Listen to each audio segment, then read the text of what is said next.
Okay, take two. Let's see if this is going to work this time.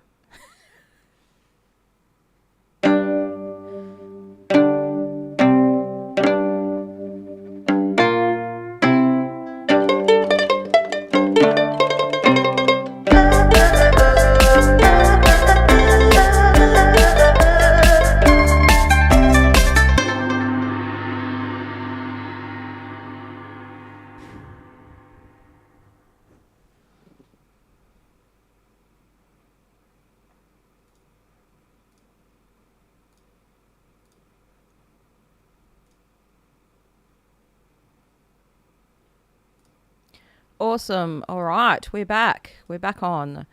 I hope you guys are everyone's doing well today. And, oh my goodness, I can't see how to close this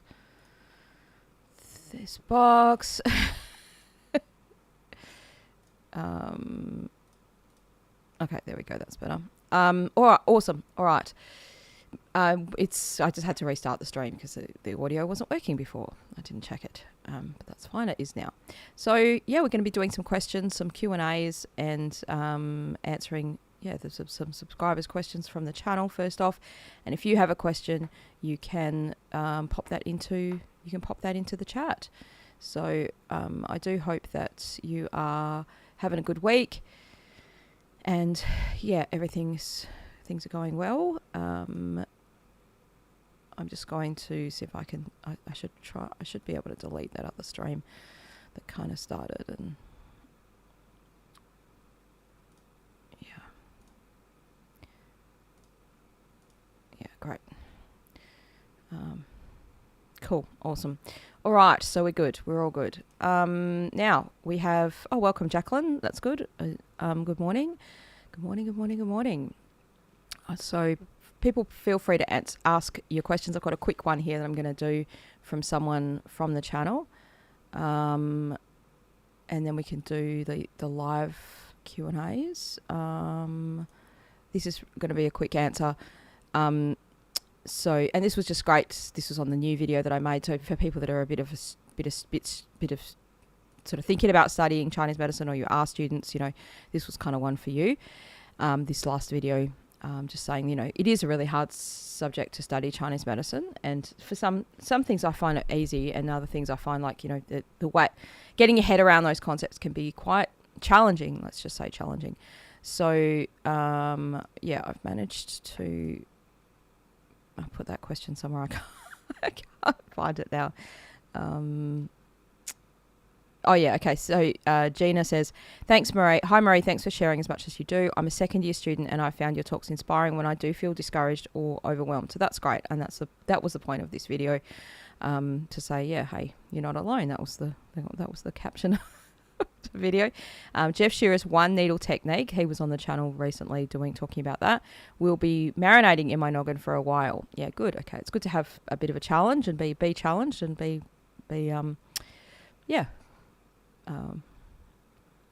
about something different.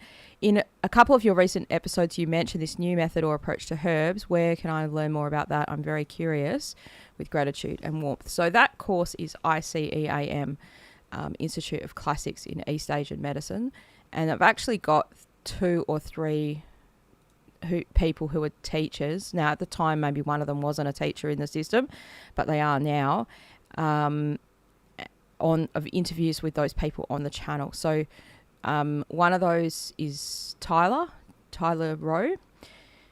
Another one is Laurie Ayres.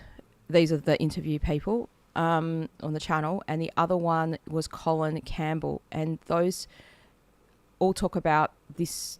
They all talk about different stuff. And so if you like what they've got to say, it's kind of would be, that would sort of lead you towards thinking, okay, this might be for me.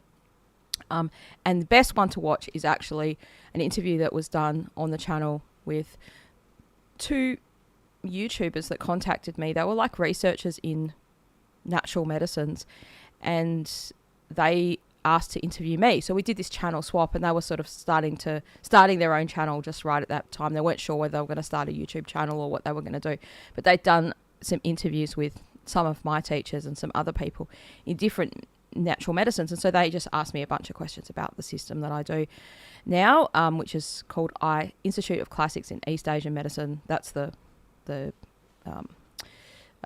what I don't know what the institute. That's the name of.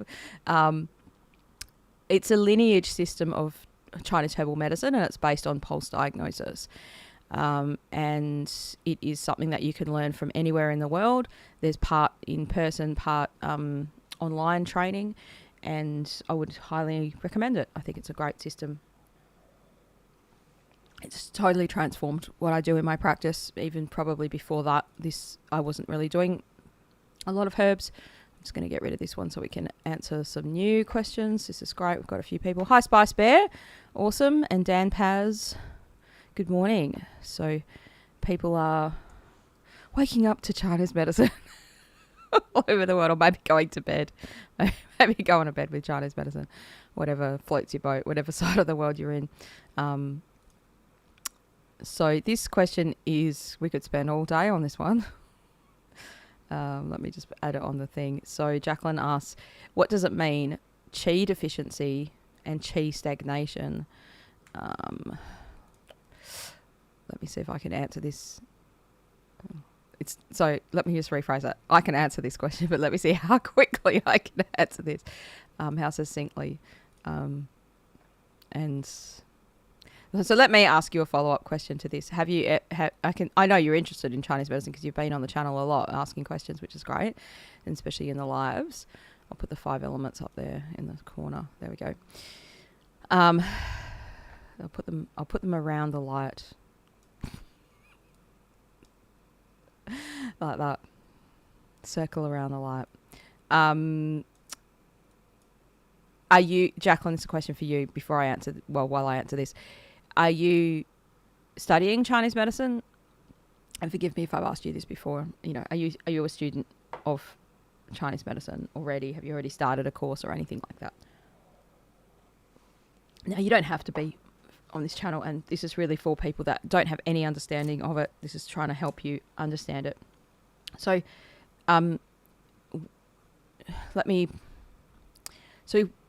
when something is stagnant or something is deficient, it can apply to whatever that substance is. So we think about blood. Blood could be stagnant, and blood could be, and as in we could have blood stagnation, you could have blood deficiency. So the same with qi, right? And when we think about, you're doing my course. Okay, well then that's. Sorry, I didn't recognize your name from the YouTube name. So we first have to understand what that substance is, right? And then if there's a deficiency of that substance, it means there's a lack of that substance. There's a lack of that function, the function of that substance. Whereas if there's a stagnation, it means this is where it can get tricky to understand, because it is a bit of a deficiency to have a stagnation, but it implies that there's a blockage there. It implies that there's let's just think about qi stagnation. We could differentiate it by the symptoms, the two symptoms. So now we're thinking about pathology, and you have physiology, which means everything's healthy. And so what does qi do? If qi isn't healthy enough, if it's deficient, that means you will see symptoms in the physiology, like deterioration. Okay. This is me trying to answer it quickly. It's probably not going to be a quickly answer. So qi stagnation, you usually have sighing. You have sometimes tightness in the chest, right? Like because the diaphragm gets tight and everything gets tight up the top. There's a lack of flow. So the qi should flow. It should move. That's its function. Its function is to move. And what qi is it? Like the qi of the liver, the qi of the spleen, the qi of the lungs. So all of these qis could be stagnant. And when we think about that, well, it means that if the qi of the lungs is stagnant, and we don't usually use that term and say, oh, you've got lung qi stagnation. But if that lung qi isn't working properly, if it's not flowing in its proper direction, it's probably going to go in the opposite direction, which means it would be stagnant, it would be blocked. So we usually reserve that term for liver qi, and in TCM that's in charge of all the qi, like the movement of all the qi in the body. And that stuckness is usually felt in people by sighing all the time, like going, they feel better with exercise. So if we're talking about just general qi stagnation and general qi deficiency, how do you know which one you've got? Then the main symptom I find for patients is on the tiredness, right? So both of these people, a qi deficient person and a qi stagnation person, can both complain of tiredness, but the qi deficient is tired to the point where they need to lie down or have a sleep, and that's not just qi deficiency. Now it's probably getting to more serious, more yang deficiency, what we would consider that, which is just like a flow-on effect, what's going to happen next, right? The natural progression of the deterioration of your body. But qi stagnation, if you go for some exercise, you'll feel better.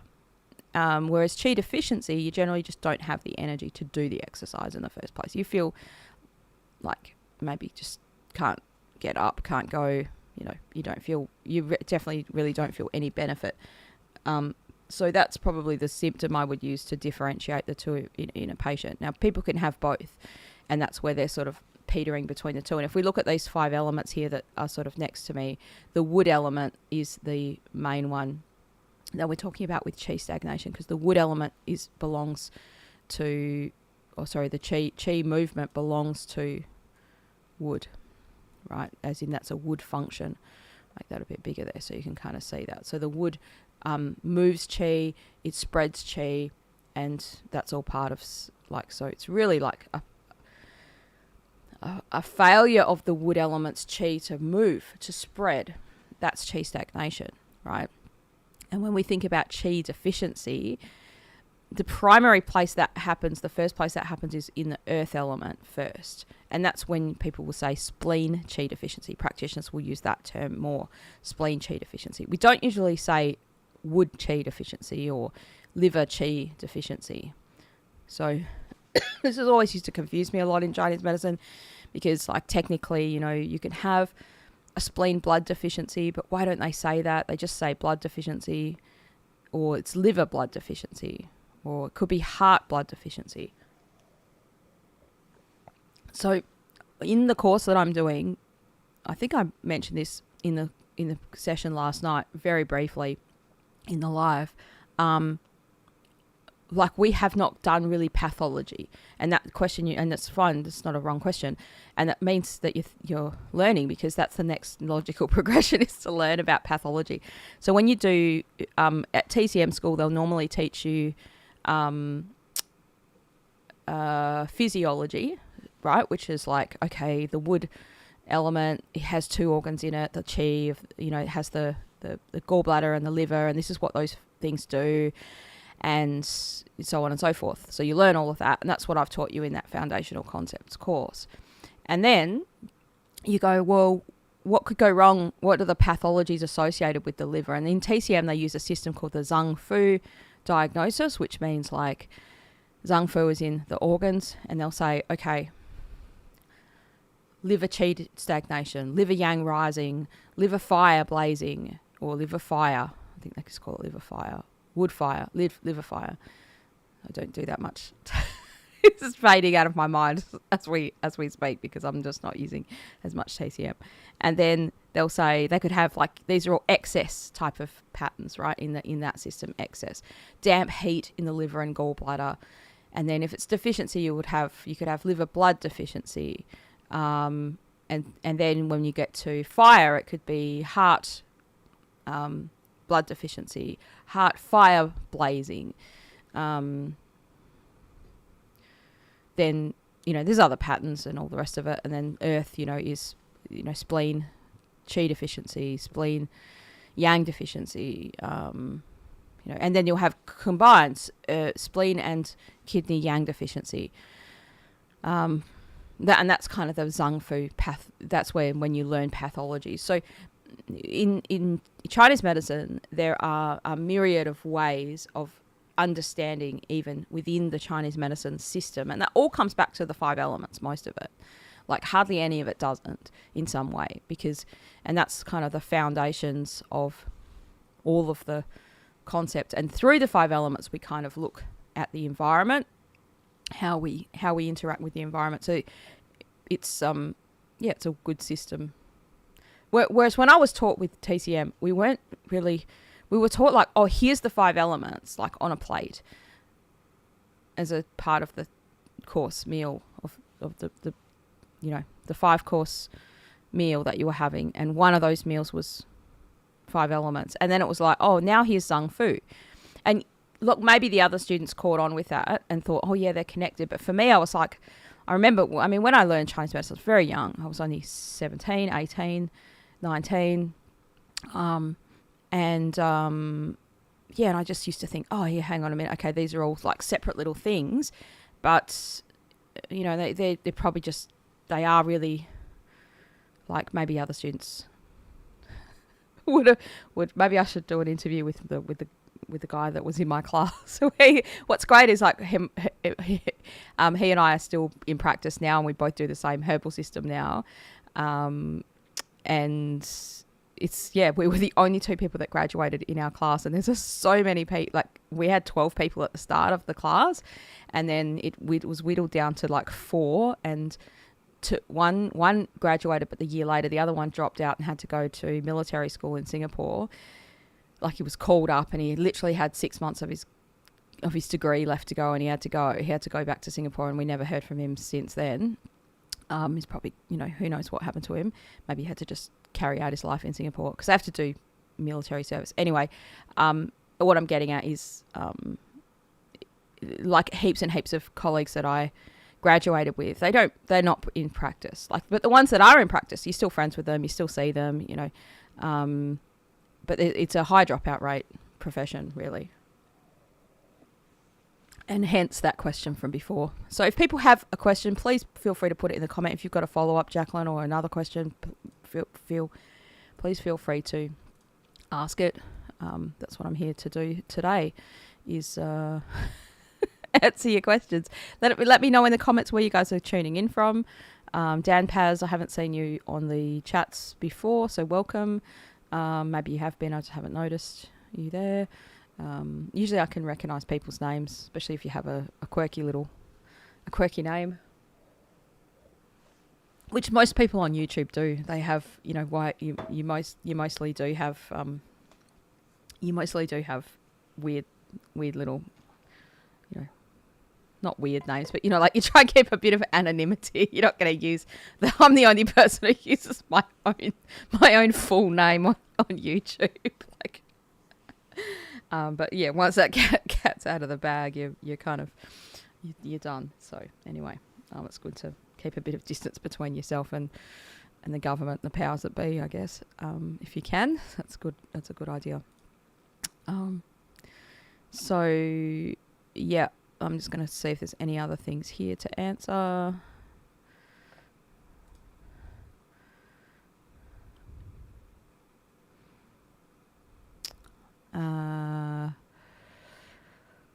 Some of these questions don't have answers.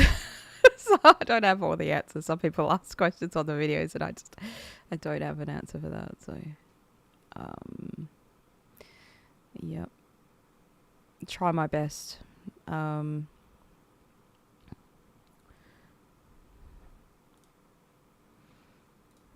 All right, I'm just seeing if there's any other ones here from the channel. There hasn't been. Most of the comments this week was, I could answer this one maybe. They are really lovely comment, like just comments, like saying thank you. Someone says many thanks on the dampness video. Yeah, so this one is talking about key, like it was on a video called Do Eggs Cause Dampness, and they said that I must have been not promoting, but I must have been saying I would have talked about the keto diet a little bit and talked about how when you're in ketosis, your symptoms of dampness go away. So Chinese medicine is mostly an observational system of medicine, right? I'm just going to put this question on the screen here so we can all see it. And this person said, and look, I get that some people have English as a second language or something, or they're maybe just typing late at night. It's not a proper sense. But they said, of someone have a problem with the gallbladder, keto is not good. If someone has a problem with the gallbladder. So this is a bit of an interesting one because some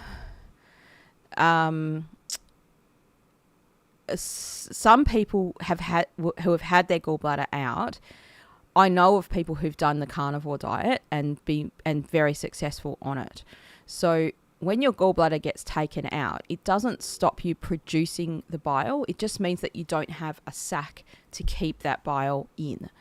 And you can train your body to actually utilize the bile. Now, it's nowhere near as good. So there's two reasons why I want to mention this comment. One, just to mention that and say, like, don't give up and think, oh, I have, because a lot of the advice they give you in Western medicine is, well, forevermore, you're just not going to be able to eat any of these fatty foods. And if you're going to succeed on a keto diet, you need that fat because there's nothing else to keep you satiated in the diet, right? And a lot of the foods that are, so you need the fat on a keto diet. One is to move your bowels, otherwise you're going to have constipation and that won't be nice.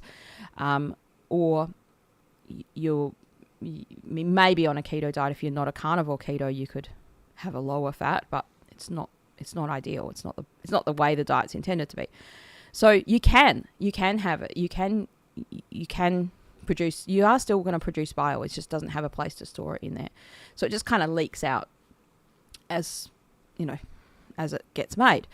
Anyway, so that's one thing. And a second one is to just remember with Chinese medicine, when we are discussing things, it's based on normal physiology, right? Now, we have to understand the body in normal physiology. If I made a video saying, like, do eggs cause dampness? And we said, but in this case, but in that case, but like, here's every aberration of what the human body could have.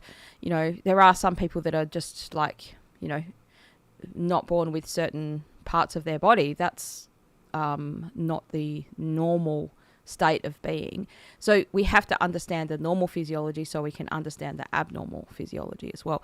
But Chinese medicine's based on everything being naturally there, right? It's the ideology of it, the idea of it. So anyway, I just want to mention that.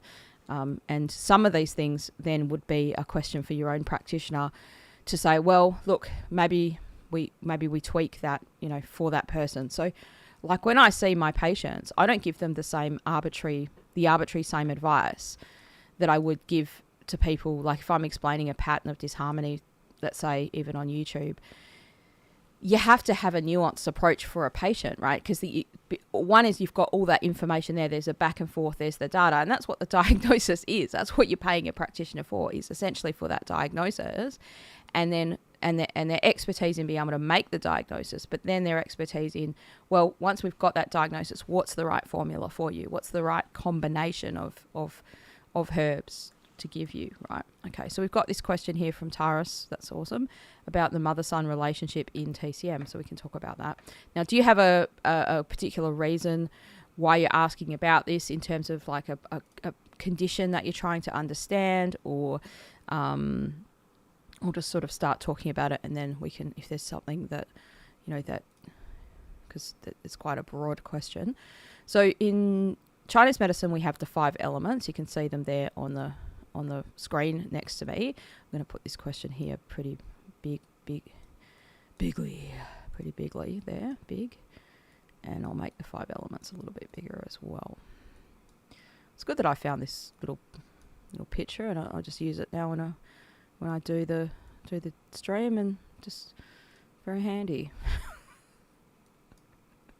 So the mother-son relationship is, or the parent-child relationship is sometimes called now, because we don't have to, but people like to make Chinese medicine more, I don't know, inclusive or whatever.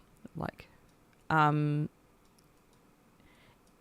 is the generation cycle. So we're generating, wood generates fire, fire generates earth, earth generates metal. So the first place to understand this is in nature.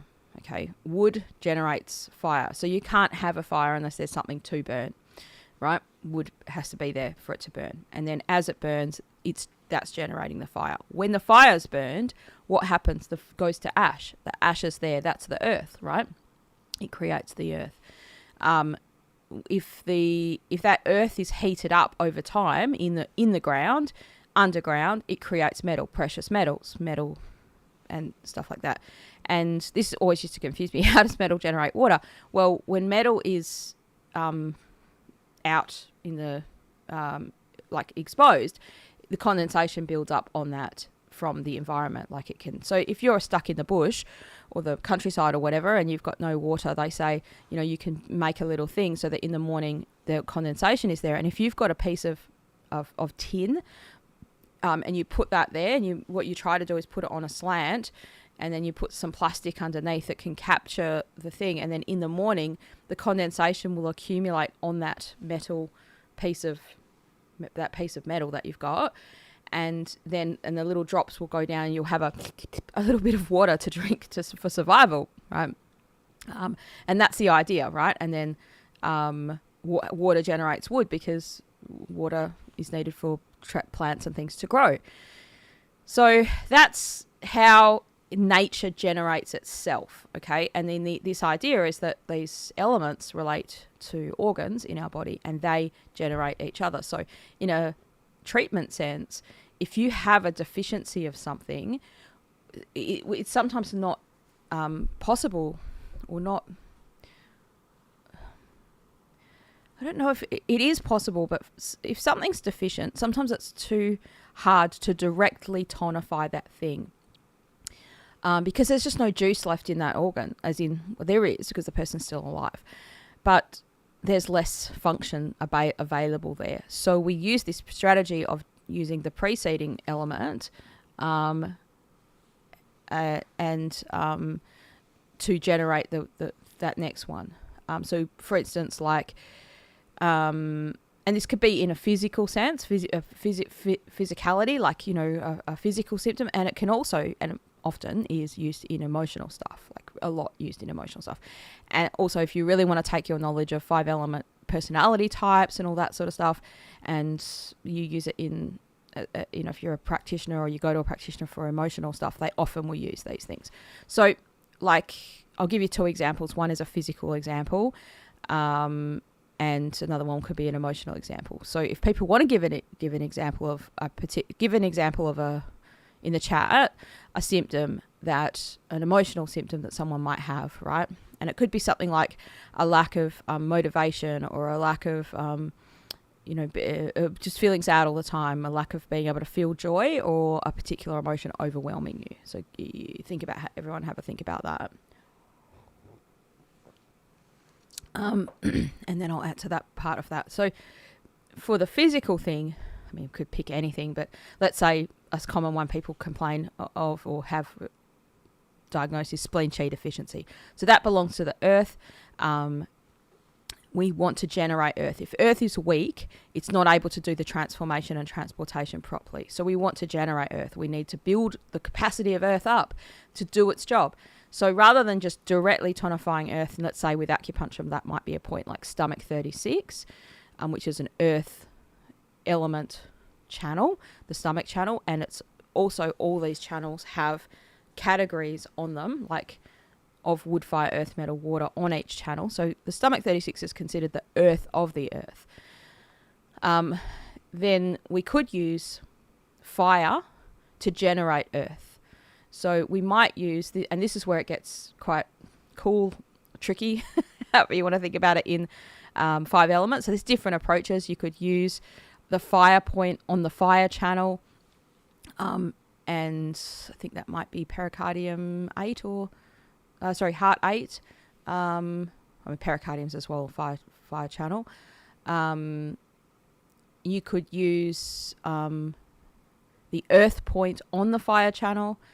You could use the fire point on the earth channel. This kind of idea, right? There's different strategies that are used too. Or we think about in how could we build the capacity of fire to help it generate earth, or look at that so another reason to explain why that happened. Let's say the person said, well, look, they came to me and said, I'm just really overweight and I'm finding it hard to lose weight and I feel really bloated and gassy and I haven't always been like this. And, it's just like, and they'll say ever since, and I know something's coming, ever since my partner broke up with me. Now, some of this stuff is like what's that word? Like the promise of, it'll come to me in a minute, like it's a self-fulfilling prophecy is what I was going to say. Like if someone breaks up with you, you may start just eating the wrong food because you're comfort eating, and then that affects the earth element. But the sadness and the loss and the lack of joy in your life because you've lost that partner and you were in love with them and now you don't have that love in your life and things like that, that affects the fire element. And so if your fire, where are we here? So if your fire element is deficient, it's no longer able to sort of generate the earth. And that's the idea of the generating kind of cycle. So if anyone has an idea of a mental symptom that you want me to give the example for the generating cycle, then speak now. Give me just one mental sort of symptom. It could be sadness. It could be, lack of motivation, or what else could it be? There's heaps of things. So that's where we can use the 5 elements from an acupuncture or acupressure perspective, but you could also use it to do these things in what do we call it? We can do things to strengthen that element in. Okay, cool. Minnie Matthews has 618 has said anxiety and panic, and we can do the death, right? So if a person's experiencing anxiety and panic, that belongs to fire. Okay, fire. It's hard for me to know which side is this thing. So it could be fire, and it could also be a bit of water if there's kind of a fear in there as well. But let's say fire, because it's more probably, let's say there's heart kind of symptoms there. And when someone goes through a stressful time, it's normal to go through a stressful time for a human being, right? There's no human being on earth that doesn't go through difficulties. Shit happens, right? Stuff happens in life, and we have to face it. But if our heart or our fire element's weaker, it's got less resource to face it. And so a little thing happens and a big stress kind of happens, or a little thing happens and your heart's racing, a little thing or a big thing kind of happens and you get, a panic attack or something like that, right? So we could say that fire is in some way deficient. If it was stronger, you wouldn't have those symptoms. So one of the strategies could be to use wood to generate fire. So we could do exercise. We could do things to do with creativity, right? You get people to focus on their purpose in their life. And like this is all mental stuff rather than just acupuncture. Acupuncture-wise, you could do what they call the 4 gates, right? This Hergu, the large intestine 4, and the liver 3. That's a strong strategy to move stuck energy in the wood element. Now, they might have deficient wood, which is leading to deficient fire. In that case, you might need something more like tonifying the wood element, and they might have blood deficiency. So a practitioner's kind of idea would then be to look for those things. Like, does this person have chi stagnation? Like the very first question that was asked today, what's the difference between chi stagnation and chi deficiency? So chi stagnation and blood deficiency are kind of 2 different things. One's excess and one's deficiency. There's going to be different symptoms there.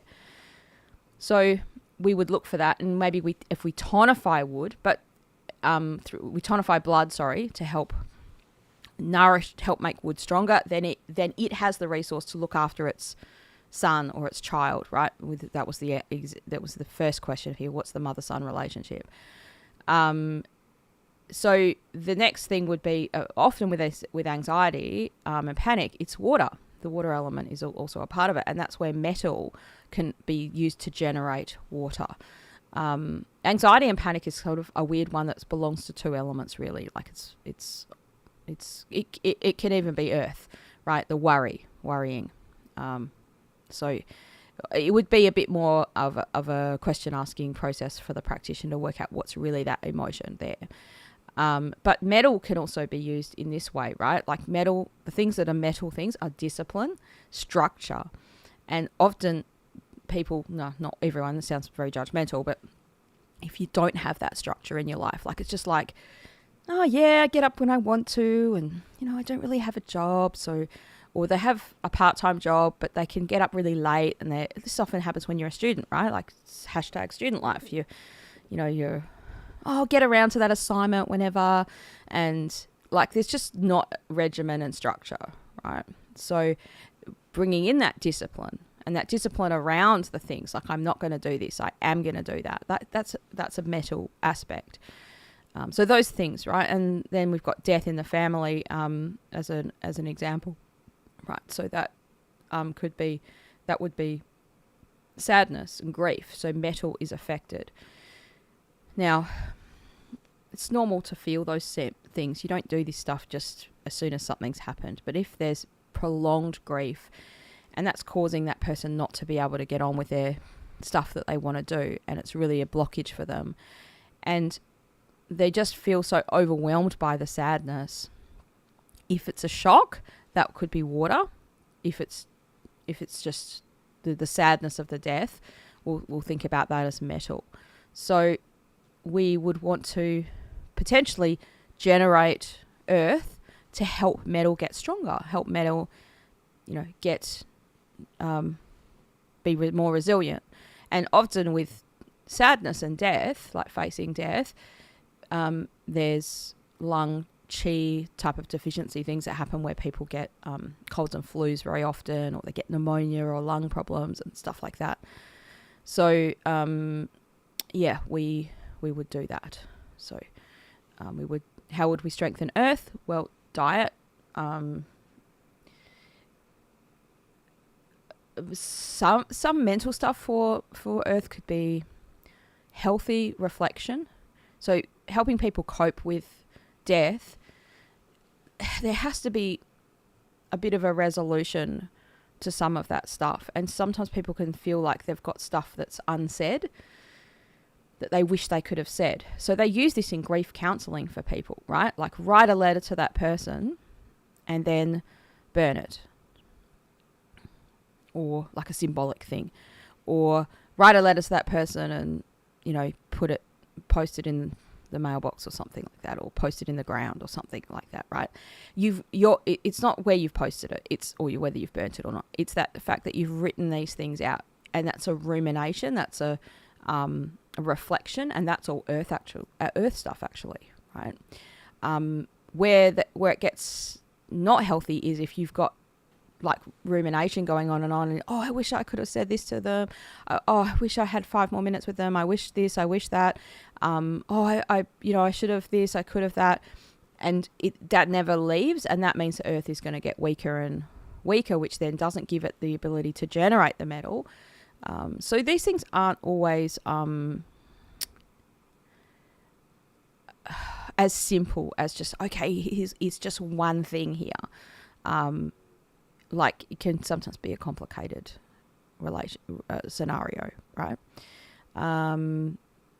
So we've got this question here about the kidneys in the bladder. So hopefully that's answered the question there about the 5 elements. That's a good one, a good question. The relationship between the 5 elements in their cycles.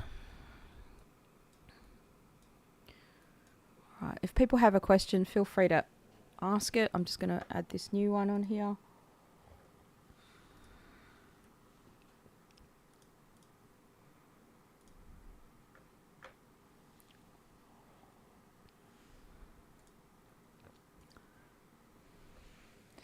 So Nika7747 says, is there a link between the kidneys and bladder incontinence? So yes, there is. I'm assuming you mean in Chinese medicine.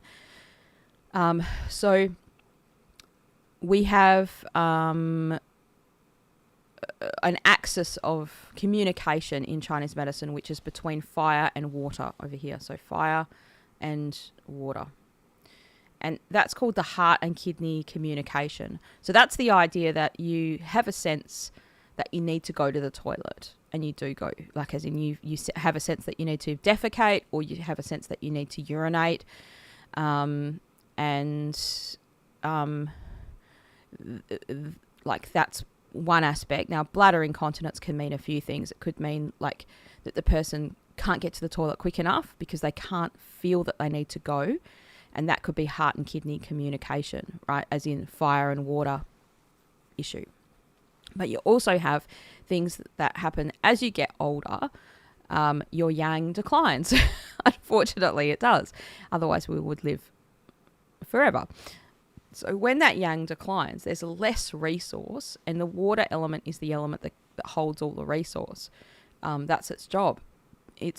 And in TCM, that's why they, say, oh, the Ming Men fire and the kidney, is all, the kidney deficiency is the worst thing you can have, and all this sort of stuff, because that's the sort of the holding of the resource, right? So, like water holds fire, it holds the yang, and that's the ultimate resource is the yang. It's not the water. But the water holds it. The water has to keep it there. So they work together, right? You can't have one without the other. It's exactly the Tai Chi symbol, right? The yin and the yang, contain each other and, mutually beneficial and all the rest of it. So to answer this question, like as we age, your ability to hold the water in can be weakened. And this happens more with men than women. This is one of the places where men tend to age worse than women. Now, women can age in this way because of the pelvic floor muscles, and that's often because of a structural thing where you laugh and wee comes out or something like that, right? That bladder incontinence, or you cough and urine comes out. So that's sometimes an earth because it's muscular related. And in TCM, they say that the earth or the spleen is related to the raising chi, which is this chi that holds all the organs in the place, so stopping prolapse and things like that. So bladder incontinence can be that. But for men particularly, and this can be for women, like dribbling urination is a key aging type of symptom, right? Now, for men, they say this is prostate. So anything prostate is pretty much related to the water element in Chinese medicine, related to yang deficiency, kidney. In TCM, you could say kidney, right? So holding the for men, how their urine can change is like it should be just you feel like you need to go and there's a proper stream coming out. So a stopping and starting stream, a hesitancy to start the stream, like you want to go but just it can't get started, or at the end there's dribbling, there's like dripping of urination, or there's a little bit of that incontinence, and as in there's a little bit of urine in the pants every time kind of thing, or the person's having to wear an incontinence pad to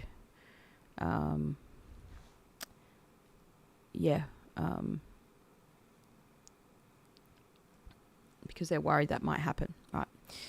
So that's definitely it's related to that. Hope that answers the question. There's another one. Nika says, I relate to what you mentioned about students a lot have insomnia. I'm sorry about that. And I sleep 6 to 7 a.m. I know that's linked to the kidneys, but it also impacts on the liver and spleen. I'm in my 20s. I feel so hopeless. Oh, that's not good. I hope you don't feel hopeless. So look, the good thing with Chinese medicine, I'm not going to put your question on the screen here because it's a bit personal. I'm not laughing about it. I'm just, well, the good thing is you're younger and you've got plenty of yang in the tank. right? You must do because you're young. You know, and that's good. Like, you've definitely got more yang in the tank than me because, 20 years older than that, you've got less there, right? So you've got time. It's not like it's hopeless. I do think our life now, the life for you is going to be, significantly different to the life when I was 20 years old in terms of the amount of mental taxation that is bombarding your system. And it's almost like an effort to avoid that. Now, you may already be avoiding that by yourself, so good on you if you are. But, what I'm talking about is social media being there, and even just things like when I grew up, there was just the YouTube was so slow that it was really hard to use. And I'll give you an example of this the other day. My internet went down where I am at my office, right? And it was like a killer. And I have internet on my phone, right? Like a hotspot that I can turn on. But in this particular building where I am, the 4G and the 5G, the mobile data just doesn't work very well. Okay, it's like it's blocked. It's two of the rooms here are soundproofed internally. Because it used to be a music recording studio. So it's lovely, and it's the sound. That's why the sound here is really nice.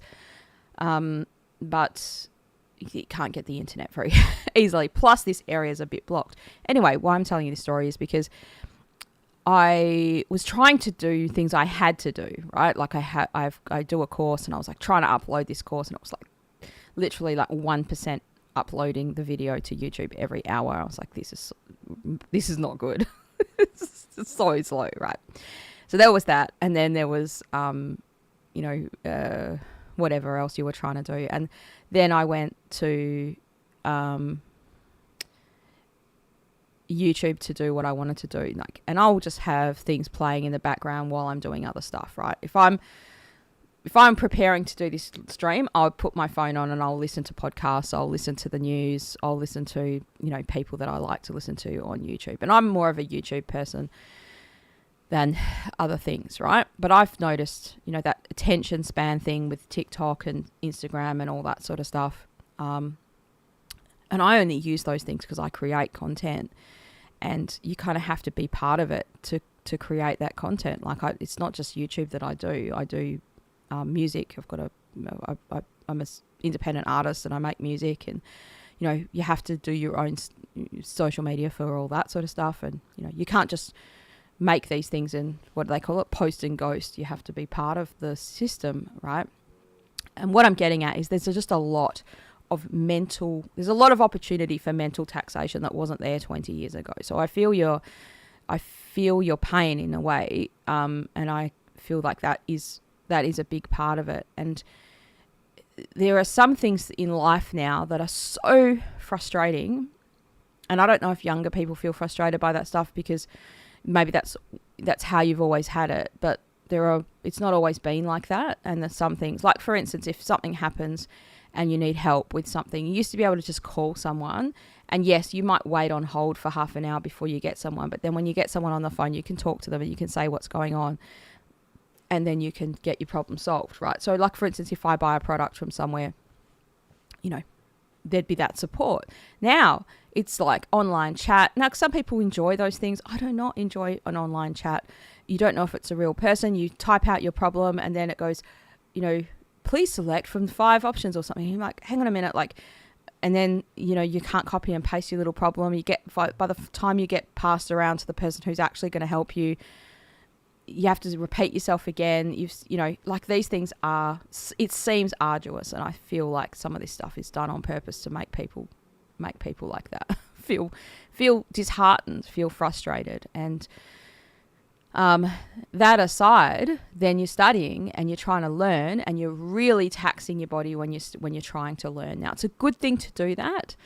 I think it's a good thing. You need to learn something, otherwise you're going to be 30 or 40 with not much skill, or something that you might not necessarily be enjoying the job that you're doing. When you're a student, you have to work often at the same time as studying. And I used to always think that it was just I just wished when I was a student that I could just be working, and I forget how lucky I am now in a way, because when you're a student, it never ends. Like, it's always an assignment to do. And everyone else sort of goes home and just puts the TV on and just relaxes or spends time with their kids or whatever. And you've got to keep your life going. But then there's always something to do. And you're like, I could never have a weekend where it's free kind of thing, because you're working in your job to pay your bills usually. Or if you're not working, even if you are, probably these days, you don't have much money to go and enjoy yourself. And, it's not an easy time being a student. But, yeah, so yeah, Nika says, I get it. I miss when things were simpler. Everything's so complicated. Yeah, exactly. I feel like there's that. And what does that do in Chinese medicine in the 5 elements? It affects that fire element the most, right? It's a taxation. Like, your mind is always on and it's never kind of switched off. And for some people, that is then very hard to fall asleep, because and so you need a strategy to help that mind to kind of wind down. And what's going to work for you might not work for somebody else, right? So you have to practice and experiment and try different things to help you. And so the first advice I would give you is, firstly, with metal, because metal is that discipline and that regimen. So pick something that you can have a discipline in if there's no discipline in your life at all, right? And that sometimes is the nature of who you are. Like, if I'm more of a wood person, and that those sorts of people tend to be very easy, calm, easy, go with the flow. And there's not that much regimen and structure. But every so often there has to be some structure. There has to be a big cleanup. There has to be, something. So you have to bring order into that. That's what Jordan Peterson's all about, right? Where, I think one of his rules for life is order or something like that. So you bring that order into the space, literally into your space, into your mess, if you are a messy person, or you bring, and when you have that structure, it makes everything else flow a lot easier. I always try to do this, like when I know something. One is acknowledge the times where things are going to be really more harder than others. So you plan out your semester or your trimester or whatever you're in, and you go, okay, because I've taught lots of students, so I know what it's like. The first 3 or 4 weeks is the good weeks, because you're excited, you're in school, you're learning things, nothing's due. You sometimes don't even rock up to class or whatever, or most students actually do rock up to class in those first few weeks, right? Because they're meeting people that's new, or they're turning up to the Zooms or whatever it is, right? And then a few assignments start to be due. The heat starts to get on. Life comes in as well. You've got other things there, and every week you said, and this, I used to do this when I was a student, I would go to the class and be, oh, that was so good, I'm going to go home and study that. And then the next week you come to the class and you open your books up, or your iPad up, or whatever you've got these days, and your notes are there, and you go, oh yeah, I never did that study. Oh yeah, that's all right, I'll do it. And then it accumulates, and you have this hidden pressure in your mind of thinking, oh man, I wish I'd started that earlier. I've missed the boat, right? Oh, I was going to dedicate half an hour or an hour of study every week, and I've missed the boat. Now, I did this same thing when I did my recent course. Well, by recent, I mean it was now like 8 years ago from now, maybe 2016 or 17. 2016, I think I started the ICAM course, right? At first, and it was only 3 times a year I had to go to Sydney for a 4-day weekend, right? Really intense. You sit there in the class and you're just like, man, my mind is, and you're like, okay, I've got 3 more months before this next one.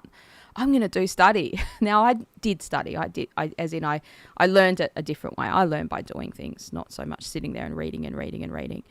But so it must have absorbed in. But anyway, I still didn't do what I thought I wanted to do, right? And other people are like, oh, I'm doing this, I'm making a chart, I'm doing this, and I always just would say, oh yeah, I'll rewrite my notes, or I'll do this. And then when it accumulates to a point throughout the course or the semester or whatever it is, it just gets really overwhelming, because you think, oh, shit, I should have, and you start to feel regret, and you start to feel like I'm so behind and I wish I'd have done that. So you have to just acknowledge where you're at in the process, if that's you, right? And you have to just say, right, it is what it is. I wish I'd done that study. I didn't do that study. And then so accurate because I've taught so many students and I've been a student myself. But what will happen in the students that I notice is after the week 4 or 5, when the assignments start getting due, people stop rocking up to classes because they're so busy, they're so pressured, they can't even come to the class. And the class is like actually the thing you should be going to the most, because at least you're going to hear the teachers talk. And the stuff, like for instance, if you were in one of my classes, like there's no way we're going to be learning exactly what's on the slides, you know, like as in you can't just read the slides and or the notes that are given to you and that's what was taught. Like there's no way. Like what about the stories? What about the cases? What about this and that, right? What about the questions you have to ask? So anyway, and then, yeah, so you have to figure out where you are at in this whole process, right? You might be halfway through your degree and you wish, blah, blah, blah. Well, stop wishing, just start now. Wherever you're at, you just say, right, okay, I'm going to start now. And you have to just do something, one thing. You might have I don't want to say delusion. You might have a aspiration or feel like I need to do an hour or 3 hours of study time, okay? But chances are if you can never find that 3 hours. You can never find that, oh, but I need a quiet place. Well, I've never found that quiet place. So you just do it anyway. You just have to make it a thing that you do. Like, for instance, with exercise, sometimes I'll trick myself, or I've heard this from other people. That's how I got the idea.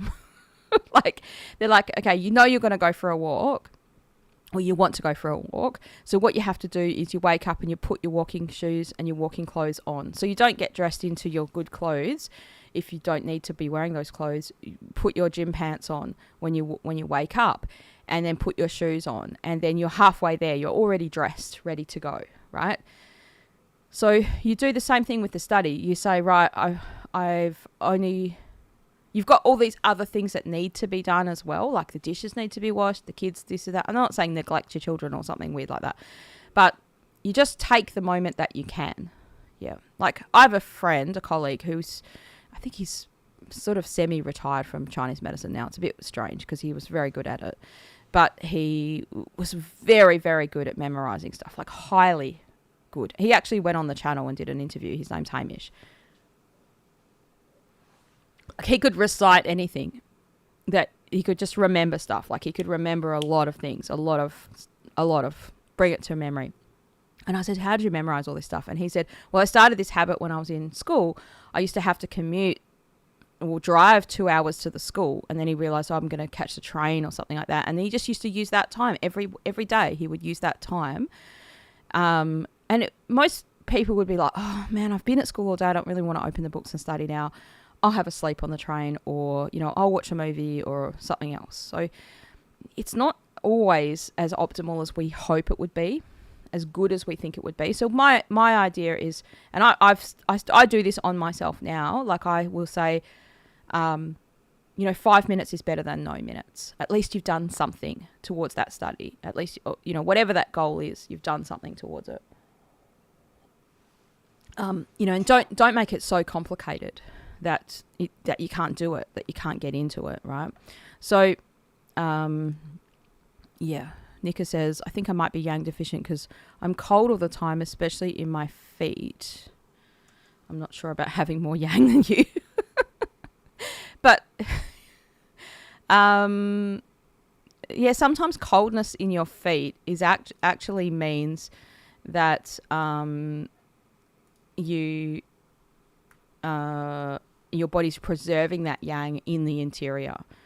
So there are, I'm just going to put this question on the screen so we can talk about it.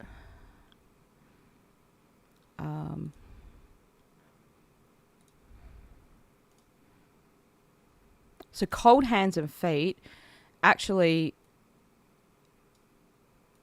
can sometimes be better than warm hands and feet. Right. So there's different constitutional types, And when your body's yang deficient, some people can have really warm hands because their yang is weak and it's kind of pushing out to the outside and they feel they're very warm. They're actually wasting a lot of yang in that process of that happening. And for some people, when their yang is deficient, their body goes and it keeps it all inside, but it sacrifices the hands and the feet and they get freezing cold.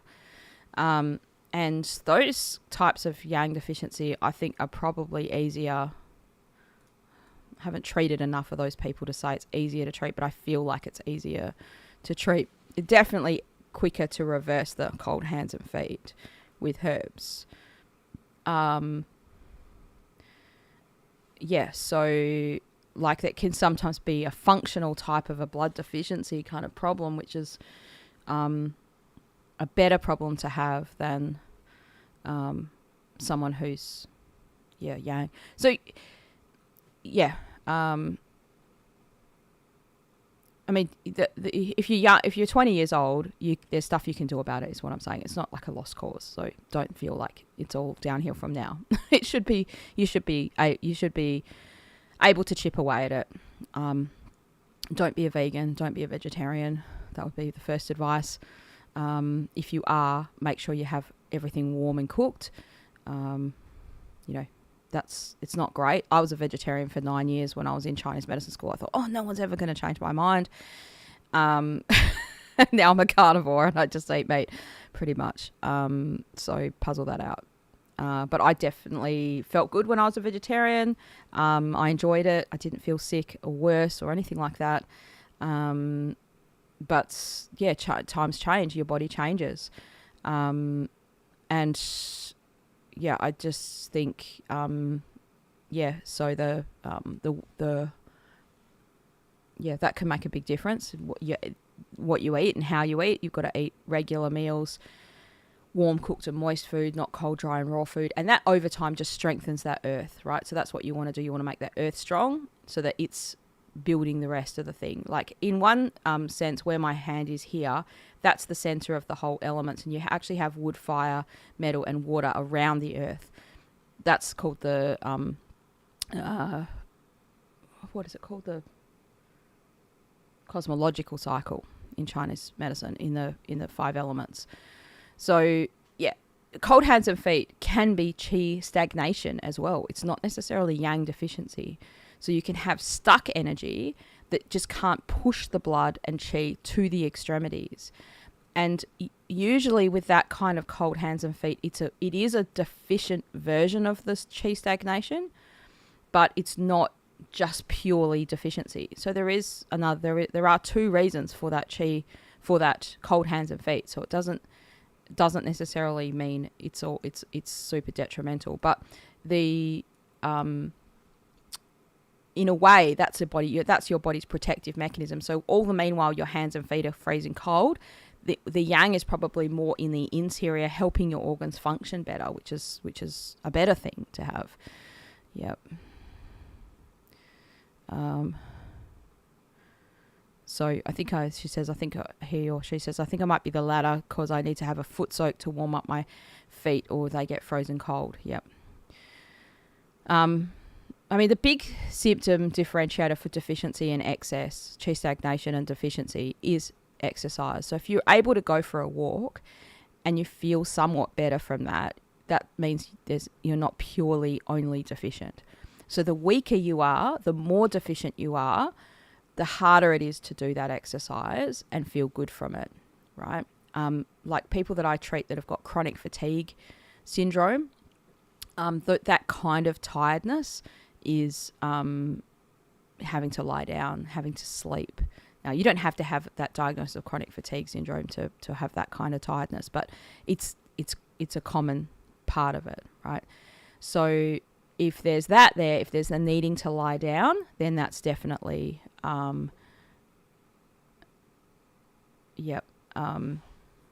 just read your comment there about the feet. I just became a vegetarian again after a heavy beef pizza. Killed my digestion. So it's not the meat that's killing the digestion. It's all the wheat in the pizza. That's the people demonize meat because of all the other stuff that's around. Like a meat pie in Australia is a big common thing, right?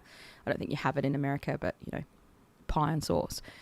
The pastry and all the other stuff that's in the gravy of the pie, like the mince in the pie isn't a thing.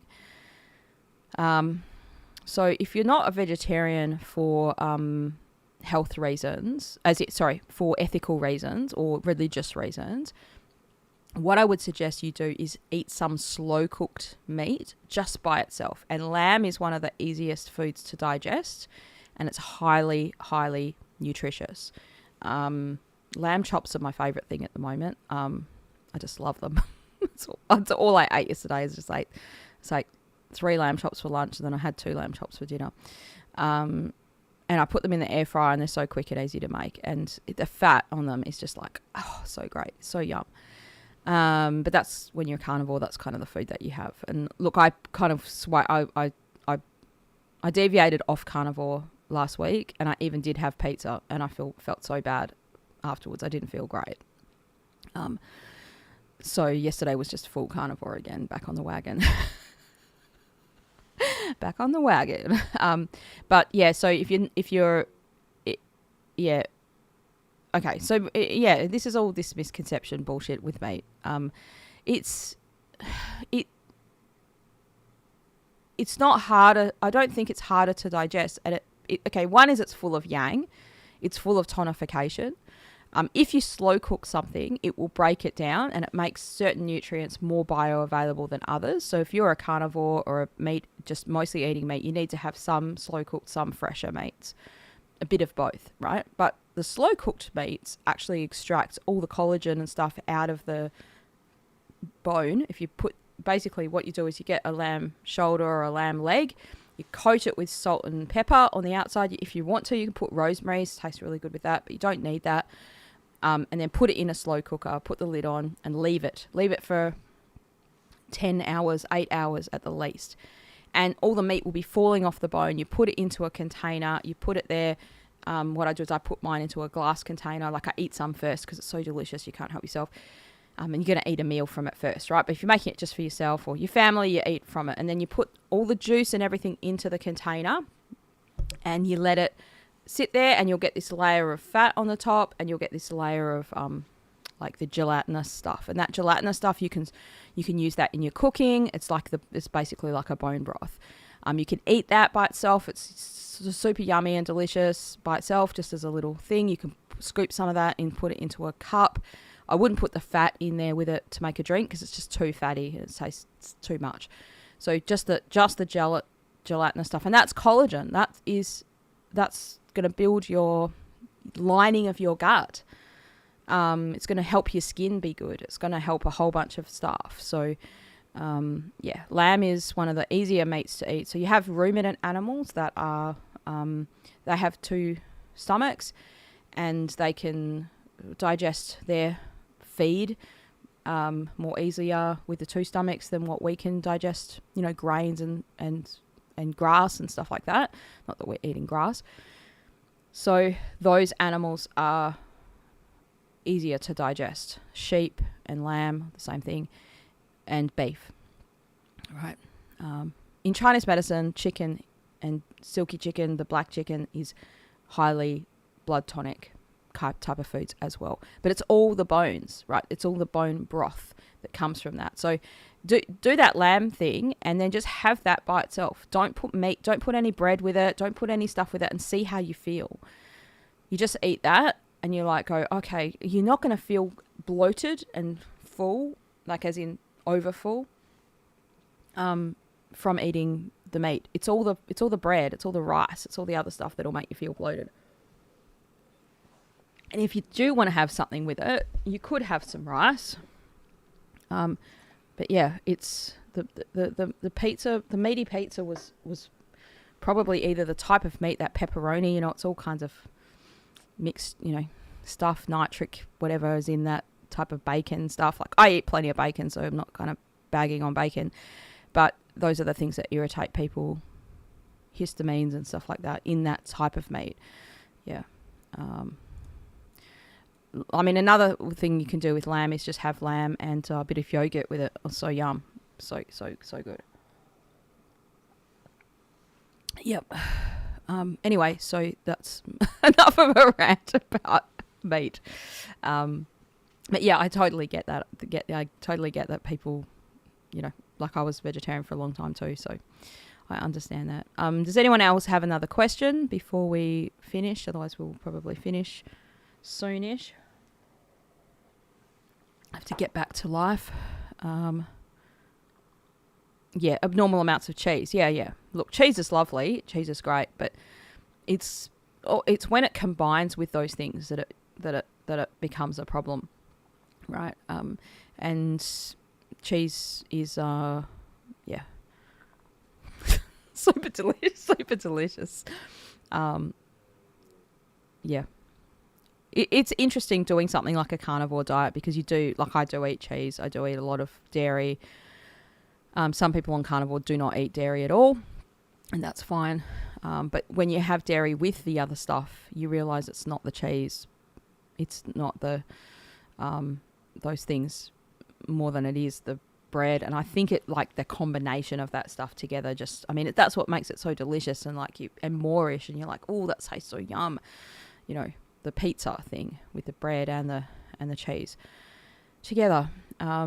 But yeah, if you're making your own pizza and you grate your own cheese on it, you know where that cheese has come from. But the cheese slices that are on burgers, there's they're almost a plasticated cheese. I eat those too sometimes, and they taste yummy. But there's something more chemical in that sort of stuff. It's not as natural. Yeah. So what are you studying now, Nika? What are you studying at the moment? I plan on studying TCM and becoming a TCM doctor after I finish my degree. Oh, okay, that's lovely. Thank you. Lovely when you said you're such an inspiration. Where are you in the world? Not your exact address, just your general. Are you in America, in the US?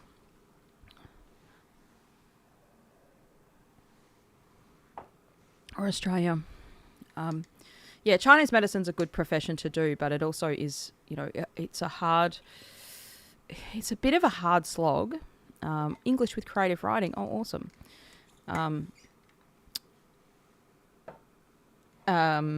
It's a hard slog for your job when you get started in it. It depends on where you are in the world. There are more jobs available now. Practitioners have built up busy clinics. I think in the US, there's a lot more busier practices that are okay, we've got jobs. You can just go and work for somebody else in a job. In Australia, there are those sorts of jobs there, but not many. I'm not sure about the UK. I think it's a bit more also that you've got to do.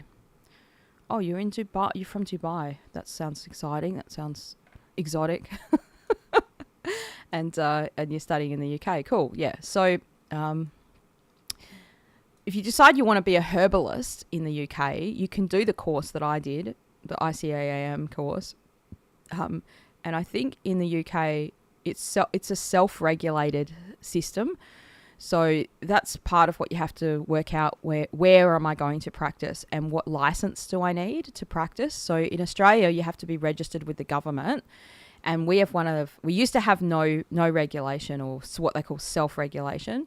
And now we have one of the strictest regulations. So once that regulation's in place, it sort of says, okay, well, this is what you can and can't say. That's why I have to be super careful in claiming stuff. And I can't have testimonials on anything that might be advertising. So, a patient came in and this and that, and then now they can run and skip and walk and jump. That's a, testimonial, whatever.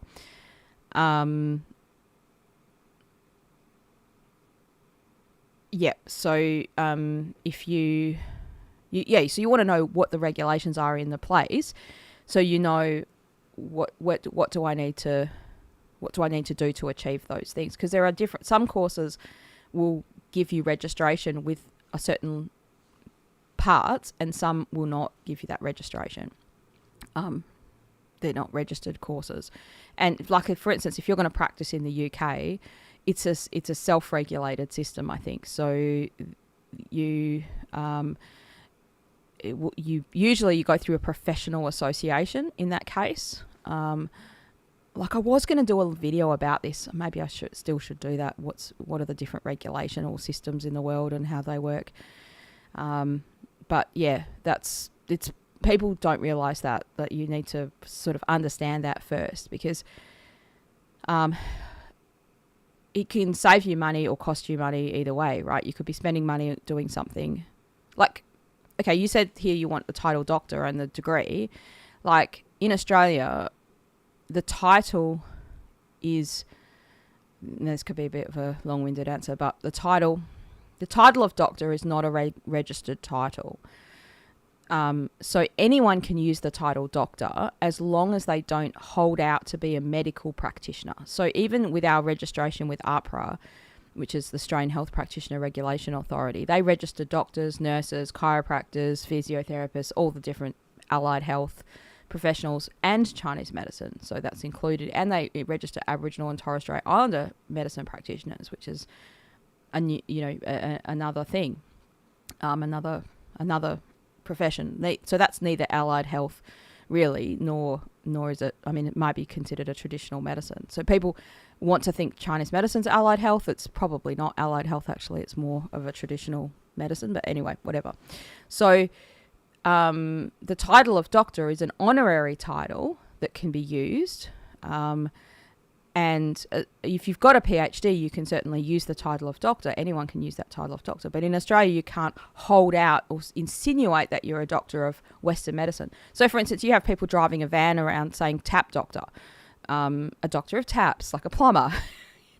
So there's nothing to stop that doctor. And no one's going to think, oh, you're a Western medicine doctor. Like, oh, the ambulance has arrived. Here's the tap doctor. Like, no one's going to confuse that. So it's not misleading.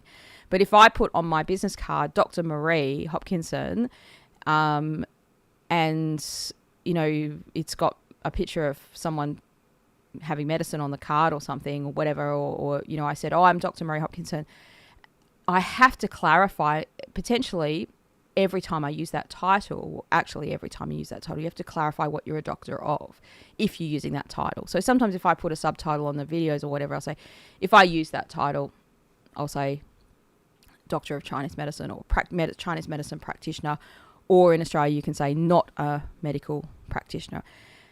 I think that's the same in the UK.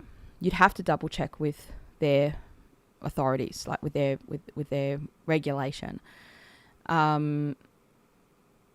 Yeah. And the self-regulatory system means basically that the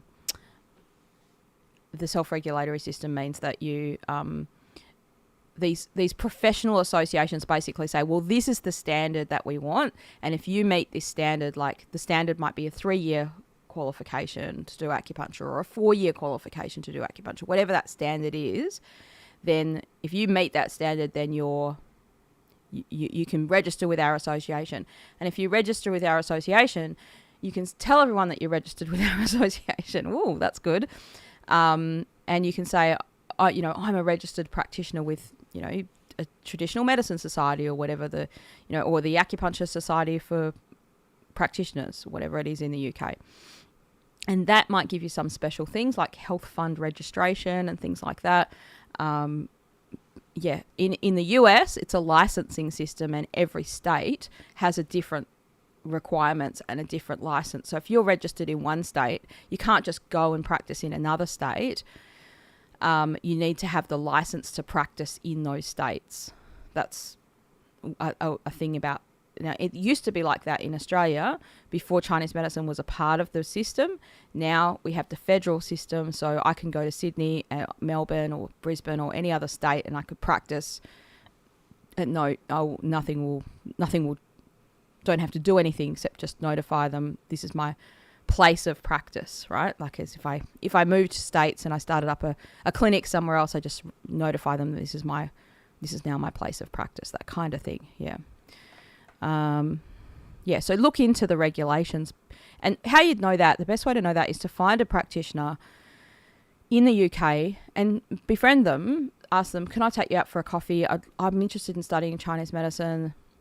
Can you tell me, anything you can tell me about, and most practitioners, I would say, would be interested in helping someone. So just reach out to them and just buy them a coffee and say, can I take you out for lunch or something? And you'll probably learn a lot about the local requirements really quickly. Maybe save yourself some money and time down the track. Yeah. All right, so we're going to finish the stream. So Nika says, are you unrelated, but when's your birthday? Are you a Gemini? I'm not a Gemini. My birthday's in April, the first few weeks of April. So I'm an Aries, not a Gemini. Yeah, I'm not sure if that helped you in any way. All right, well, this is a great stream. We've had lots of good questions on here. And I started a bit earlier today because I got up a bit earlier, which was good. So I hope that, everyone's doing good. Yeah, someone says, no, the US is really odd with all the different rules and regulations. Yeah. Yeah. Australia, in a way, it's good if you want to travel around and practice. It's not too hard once you're registered.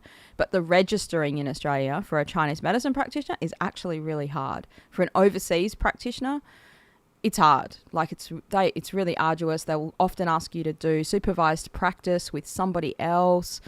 I've helped someone from the UK have to do that. And they already had their degree. They already were practicing many, many years in the UK. And they made them jump through all these hoops to practice here. I can understand that with people coming from China with a degree that was done in Chinese, and they worry about their English language skills, or they worry about their skills in dealing with people in English, or part of your job as a practitioner in your practice is also to, you have to work in the local health system. So if I go to another country, I'll be so great at Chinese medicine because that's not going to change. Like Chinese medicine doesn't go, oh, it's the UK, so it's a different way to feel the pulse here. No, it's going to be the same. But the resources that people have available to them, they're different, right? The referrals that you might make are different. The way that those things go about are different. And that takes time to kind of learn all of that stuff. And sometimes these registration bodies, they want to take that into account, that you are able to work in the local health system. So even though you've got your degree from another country, they're going to make you sometimes do a level of supervised practice, which means you have to practice. This one person had to do hours and hours of practice, seeing patients with someone else, with another practitioner present in the room, watching everything that they were doing, to sort of, report and check, everything, were they doing it right? And yeah, and that's a common thing that Australia makes people do. Anyway, it was good times. And if you're watching this thing after the stream, you think, oh wow, I've missed it. I missed it again. We will be doing this next week. We definitely will be doing it next. Oh, will we be doing it next week? Probably not next week. I have to go to the dentist in the morning next week, so there'll be a different time next week. I don't know if it'll be next week. I think it might not be next week. Sorry. That sounds really, it's really vague, isn't it? So it's most likely not on next week, but the week after it will be the 30th of March, okay? And if you've got a question, you can put it in the comments and I'll endeavour to ask it. I'll endeavour to answer it on another stream. All right. So thanks, everyone. Have a great week or a great day. Have a great sleep if you're in the US and you're trying to fall asleep now. I hope that become the sleepy time stream to help you fall asleep.